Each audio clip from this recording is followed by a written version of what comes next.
Have you ever felt like you're feeling everything at once? Like the world is turned up to full volume, and it's all just too much? You're not trying to be cold or distant, but shutting down feels like the only way to survive. What if you could experience the full spectrum of your emotions? The brilliant joy, the deep sadness, the burning anger, without feeling like you're going to be crushed by it all. This isn't about building thicker skin or pretending you don't care. It's about finding a quiet strength inside you that never wavers. Let's talk about how to get there. If you're watching this, chances are you're someone who feels things deeply, and you've probably heard it all before. Just let it go. Don't be so sensitive, or my personal favorite, think positive. All of this advice, usually well-intentioned, sends one message. What you're feeling is wrong. It feeds the myth that to be in control of your emotions, you have to turn them off. But pushing it all down? That's not strength. It's just building a dam that's bound to break. In fact, research shows that ignoring our feelings often leads to more stress and anxiety, not less. Real emotional freedom isn't about feeling less. It's about making space to feel everything without letting the waves pull you under. It's about learning to choose how you respond instead of being dragged along by a knee-jerk reaction. This is a practice, not a magic trick, but it will change your relationship with yourself.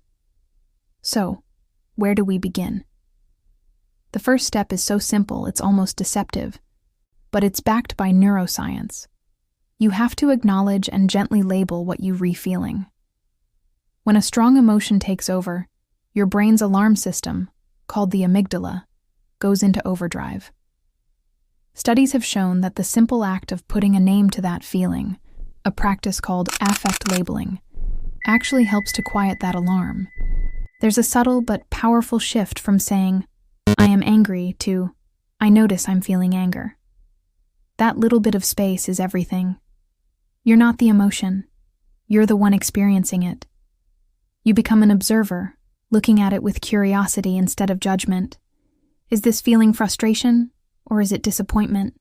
Maybe a little bit of betrayal. The more specific you can be, the clearer things become. You can navigate a storm if you don't know what kind of storm it is. This is how you start to take your power back.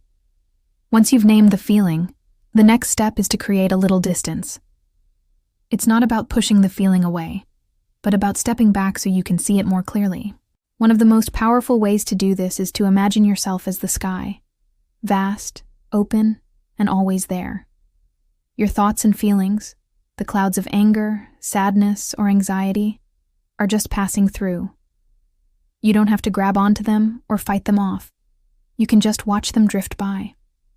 This practice helps you realize on a deep level that your emotions are visitors, not permanent residents. They come and they go. Another way to create this space is to ground yourself in the present moment, especially when you feel your mind spiraling. Use the 5 to 4, 3, 2, 1 technique. Notice 5 things you can see, 4 things you can feel, 3 things you can hear, 2 things you can smell, and 1 thing you can taste. This simple exercise pulls you out of the story in your head and plants you right back in your body, in the here and now. Observing your emotions is powerful, but this last step is where you move from being an observer to being the one in charge, taking intentional action. This isn't about reacting out of pure emotion. It's about making a conscious choice about what serves you best. After you've named the emotion and created some space, just ask yourself one gentle question. What's one small thing I can do right now that aligns with who I want to be? If you're feeling overwhelmed by a big project, maybe the action is just writing down a single tiny to-do. If you're feeling hurt by something someone said, maybe the intentional action is to write about it first, to get clear, before deciding if you even want to respond. Sometimes, the most powerful action is choosing to do nothing at all, to simply rest. The action itself matters less than the intention behind it. You are consciously choosing your path forward, instead of being shoved along by the force of your feelings. This is how you stay in the driver's seat of your own life. Mastering your emotions isn't a final destination. You'll never reach a day where you're immune to pain or overwhelm. Instead, it's a daily, compassionate practice of turning toward your inner world with curiosity instead of fear. It's a dance. Acknowledge what you feel. Create the space to see it clearly. And then, take one intentional step. This is how you build the capacity to meet any moment with a quiet, unshakable peace. It's how you learn to feel everything and be overwhelmed by nothing.